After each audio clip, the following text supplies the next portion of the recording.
क्या बोलती पब्लिक, आशा करता हूँ आप सभी ठीक होंगे। और आज की इस वीडियो में बात करने वाले सबसे इम्पोर्टेंट टॉपिक फिजिक्स का, क्लास 12 का फिजिक्स का सबसे इम्पोर्टेंट न्यूमेरिकल जितने भी बोर्ड परीक्षा में आ चुके हैं। देख सकते हैं पहला प्रश्न है 2016 में आया है, ठीक है।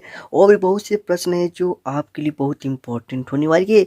2024 में जितने भी बोर्ड परीक्षा वाइज पेपर देंगे, जितने भी न्यूमेरिकल बताऊँगा आपको तैयार कर लेना है, ठीक है। तो आइए हम लोग वीडियो को स्टार्ट करते हैं बिना देरी किए। और बता दूँ आप सभी को मेरे प्यार दोस्त कि आपको अगर आपको न्यूमेरिकल करना आ जाए तो भाई चैनल को सब्सक्राइब जरूर कर लीजिएगा। चलिए पहले न्यूमेरिकल तो आप सब कर लिए, तब चैनल को सब्सक्राइब करिएगा। पहले न्यूमेरिकल को आपको अच्छे तरीके से आना चाहिए, ठीक है।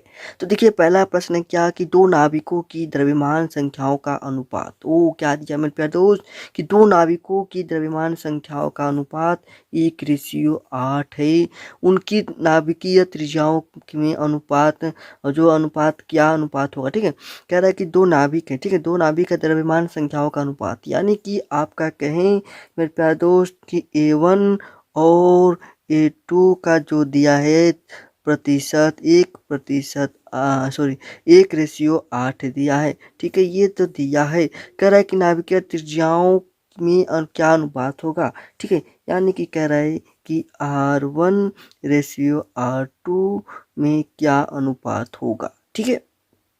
तो मेरे प्यारे दोस्त हम तो सूत्र जानते हैं, क्या जानते हैं कि R1 बराबर हम कह सकते हैं कि R0 बटे में A1 बटे में 1/3 बटे में इसका भाग देंगे तो R2 बराबर R0 A2 बटा में 1/3। ये तो हम कह सकते हैं, इससे कट गया तो यही ना बचा कि R1 बटे में R2 बराबर A1 बटे में A2, यानी कि इस पर 1/3, ठीक है। यही करना है और कुछ नहीं करना है, ठीक है। तो R1 बटे में R2 हो जाएगा मेरे प्यारे दोस्त। यहाँ पर A1 का 1/8, ठीक है। इस पर 1/3 यानी कि 1/3 यानी कि R1 बटे में R2 बराबर है 1/2, ठीक है। यही तो भाई मेरे प्यारे दोस्त आंसर होगा, यही आपका पूछ रहा है, ठीक है। तो बहुत आसान है। ये कितने नंबर का पूछा है मेरे प्यारे दोस्त? ये आपका 2 नंबर में पूछा गया प्रश्न है, ठीक है। 2 नंबर में पूछा गया प्रश्न है। 2016 में 2 नंबर का प्रश्न पूछा गया था, ठीक है। ओके मेरे प्यारे दोस्त, चलिए आगे बढ़े क्वेश्चन को। और आप देख सकते हैं इसी तरह अगला क्वेश्चन की नाभिकों 13 Al 27 52 Te 125 की त्रिज्याओं के अनुपात ज्ञात कीजिए। सेम वही सवाल है, सेम वही सवाल है मेरे प्यारे दोस्त। यानी कि आप देख सकते हैं कि इसका अगर परमाणु द्रव्यमान की बात करें, इसका नाभिक की द्रव्यमान की बात करें, इसका नाभिक का द्रव्यमान और इसका नाभिक का द्रव्यमान, ठीक है, ठीक है। तो जैसे कहें कि इसका A1 बराबर मान कहें 27 और A2 बराबर कह सकते हैं कि 125, यानी कि R1 बटे में R2 हो जाएगा। यहाँ 27 बटे में 125 का 1/3, ठीक है, 1/3। तो माय प्यारे दोस्त आपको दिखाई नहीं दे रहा हो क्या? ओके सॉरी सॉरी, रुक जाइए। तो 1/3 हो जाएगा, यानी कि इसका जब निकालेंगे 1/3 यानी कि क्या होगा, इसका हो जाएगा 3 और इसका क्या हो जाएगा 5 हो जाएगा। यानी कि R1 बटे में R2 बराबर 3 बटे में 5 हो जाएगा। यही आपका आंसर है, ठीक है। तो ये देखिए बहुत आसान है, आपको बस क्या करना होगा, अच्छे तरीके से सूत्र याद रखना होगा, ठीक है। और सूत्र कौन सा लगा है भाई मेरे प्यारे दोस्त? ये जो सूत्र लगाए हैं ये आपको सूत्र जानते होंगे, R बराबर R0 A 1/3, यही तो सूत्र लगा है और इसी सूत्र को आपको याद करना है, ठीक है। ओके मेरे प्यारे दोस्त, ठीक है। चलिए आगे क्वेश्चन देखें। अगला क्वेश्चन भी एक शानदार क्वेश्चन, एक मजेदार क्वेश्चन, एक शानदार क्वेश्चन है, ठीक है। ये क्वेश्चन देख सकते हैं बहुत इंपॉर्टेंट है और बोर्ड परीक्षा में पूछा गया प्रश्न है कि 5.0 × 10⁻⁸ कूलाम बिंदु आवेश से कितनी दूरी पर वैद्युत क्षेत्र की तीव्रता 450 न्यूटन प्रति कूलाम होगी। कह रहा है कि इतना कूलाम बिंदु आवेश से कितनी दूरी पर जो वैद्युत क्षेत्र की तीव्रता 450 न्यूटन प्रति कूलाम होगी।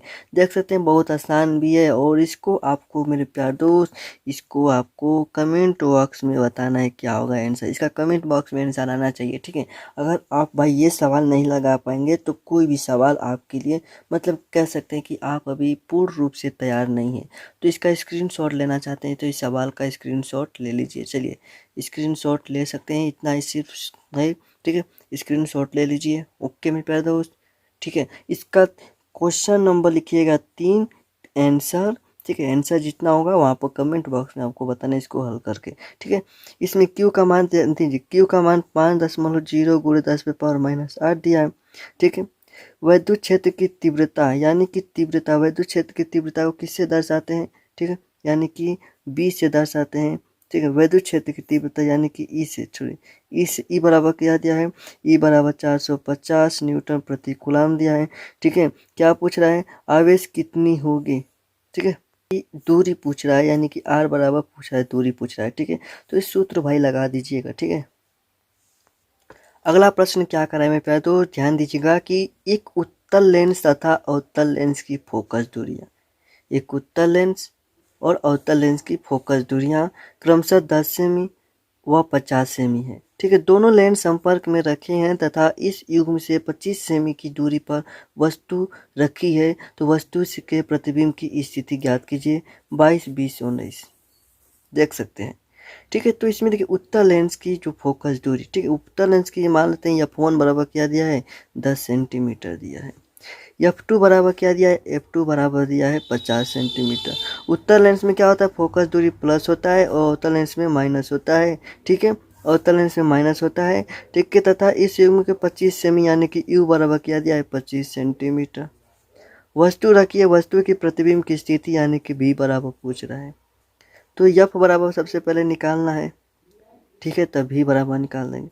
तो 1/f बराबर होता है 1/f1 प्लस 1/f2, ठीक है। तो यहाँ पर क्या निकालना है, पहले सबसे पहले इसका लिख लेते हैं। तो 1/f बराबर हो जाएगा 1/f1 यानी कि 10 हो जाएगा, प्लस 1/f2 यानी कि -50 हो जाएगा, ठीक है। तो 1/f बराबर क्या हो जाएगा, देख सकते हैं 1/f बराबर हो जाएगा, एलसीएम ले लेंगे तो कहेंगे कि 50, ठीक है। 10 पचे यानी कि 5, यहाँ पर माइनस हो जाएगा, 5 एकम 5 यानी कि 4/50 हो जाएगा, ठीक है।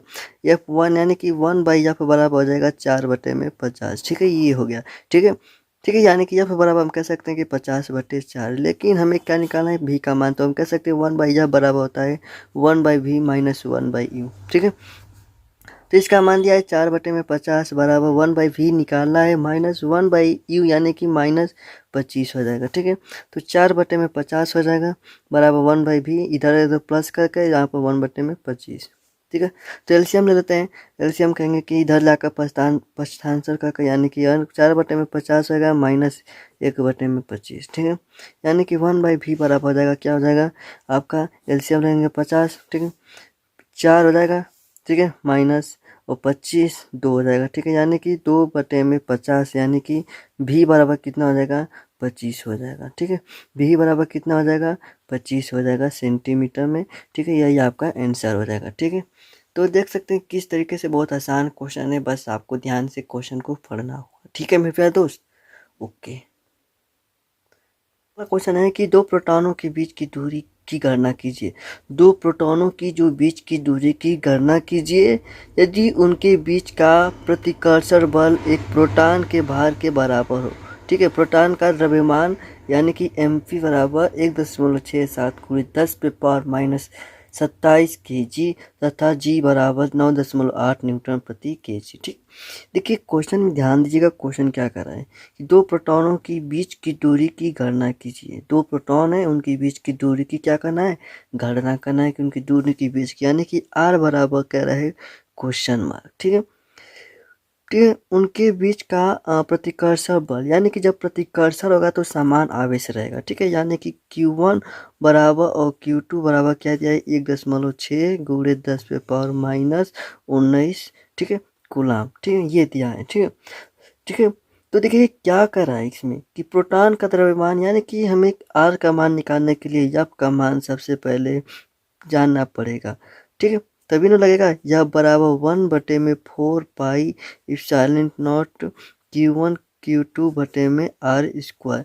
तो भाई इसकी हमें r निकालना है तो हमें इसका ज़रूरत पड़ेगी, ठीक है। तो ये तो भाई दिया है, ध्यान दीजिएगा, ये तो 2 को दिया है, कह रहा है कि इन दो से आप f का मान निकालिए। तो हम जानते हैं f बराबर क्या होता है, mg होता है, ठीक है। f बराबर क्या होता है, mg, यानी कि f बराबर हो जाएगा, m का मान दिया है 1.67 × 10⁻⁻27, ठीक है, ये दिया है, ठीक है। और गुणा कर देंगे किसका, यानी कि 9.8 का, ठीक है। तो जब यह 9.8 का गुणा करेंगे तो कितना हो जाएगा, कमेंट बॉक्स में बताइएगा। ठीक है, कितना होगा बताइए, पहले इसको कमेंट बॉक्स में रोक कर, वीडियो को रोक कर बताइए कितना होगा। तो कितना होगा बताइए, कितना होगा मेरे प्यारे दोस्त। तो आपका हो जाएगा, जब गुणा करेंगे तो हो जाएगा मेरे प्यारे दोस्त 1.6, ठीक है, सॉरी 16 हो जाएगा, 16.36, ठीक है। और गुणे कितना हो जाएगा, 10⁻⁻27 हो जाएगा। ठीक है, गुणे 10⁻⁻27 हो जाएगा।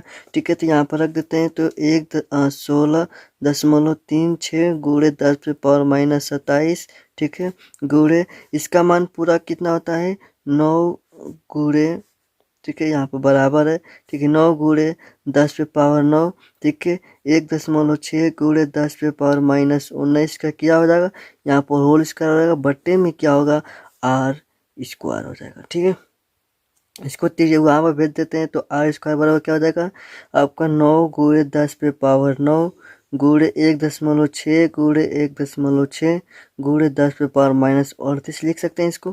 ठीक है, बट्टे में क्या हो जाएगा 16.36 गुणे 10⁻⁻27 हो जाएगा। ठीक है, ओके, ठीक है, देख सकते हैं बहुत आसान है। और इसको भाई आपको अब ये हो जाएगा आर स्क्वायर बराबर, इसको आपको अपने से हल करने का बताना है। ठीक है, अपने से अब इसको हल करना है कि आप बताइएगा हल इसको कर। ठीक है, हल करेंगे तभी आपको अच्छे तरीके से सभी न्यूमेरिकल को करना आसान होगा। ठीक है, ओके मेरे प्यारे दोस्त।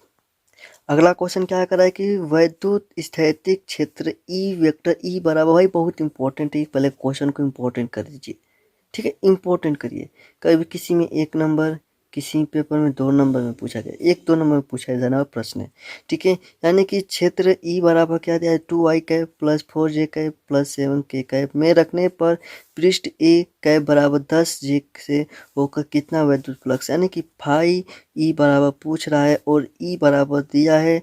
ठीक है, 2i cap plus 4j cap plus 7k cap, ठीक है, के कैप, और ए बराबर वेक्टर ए बराबर क्या दिया है 10j कैप दिया है। तो हम जानते हैं फाई ई बराबर होता है ई इंटू ए होता है। ठीक है, ई इंटू ए होता है, यानी कि फाई ई बराबर हो जाएगा, ई रख देंगे मान, यानी कि यहाँ पर हो जाएगा 2i cap plus 4j cap plus 7k cap और यहाँ पर इंटू 10j कैप। ठीक है, जब देखिए गुणा करेंगे तो आई में आई का गुणा करते हैं तो A1 होता है, तो इसका अगर गुणा करेंगे तो इसका ही नहीं, इसमें सिर्फ गुणा होगा, तो यानी कि फाई ई बराबर क्या हो जाएगा 40 हो जाएगा मात्रक। ठीक है, मात्रक। ठीक है, ये आपका आंसर हो जाएगा। ठीक है, ओके।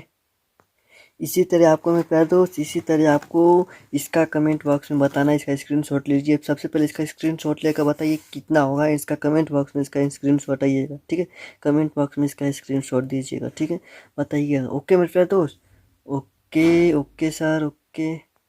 अगला क्वेश्चन क्या करा है कि किसी माध्यम में परावैद्युतांक से आप क्या समझते हैं। ओ माय गॉड, पहले क्वेश्चन पूछा है किसी माध्यम में परावैद्युतांक से आप क्या समझते हैं। ठीक है, यदि जल का परावैद्युतांक 81 यानी कि के बराबर क्या दिया है 81.0 तो इसकी निरपेक्ष विद्युतशीलता यानी कि ई साइलेंट बराबर पूछ रहा है। ठीक है, और इस साइलेंट नॉट बराबर हम जानते हैं कि 8.85 गुणे 10⁻⁻12 होता है। ठीक है, तो सूत्र लगाइए के बराबर होता है ई बटे में इप्सिलॉन नॉट। ठीक है, ई बटे में इप्सिलॉन नॉट, यानी कि ई बराबर पूछ रहा है तो इप्सिलॉन नॉट इंटू के हो जाएगा, यानी कि जब मान रख देंगे तो इप्सिलॉन नॉट का मान 8.85 गुणे 10⁻⁻12 और के का मान 81, तो गुणा करके भाई आपको बताना है क्या होगा आंसर। ओके मेरे प्यार दोस्त, तो बता दूं आपके लिए जितना क्वेश्चन बताए वो सभी इंपॉर्टेंट न्यूमेरिकल हैं, और आपको इसका रिवीजन फिर से एक बार अगर आपको समझ में नहीं आए तो दोबारा वीडियो देखकर आपको अच्छे तरीके से समझ लीजिएगा। ठीक है, फिर मिलते हैं एक संदर्भ वीडियो में, और भी इम्पोर्टेंट न्यूमेरिकल लाने वाले हैं, जैसे प्रत्यावर्ती धारा जो चैप्टर है उसका न्यूमेरिकल बताया, लेकिन कुछ न्यूमेरिकल छूट गए हैं तो उसको मैं अच्छे तरीके से भी बताने वाला हूँ।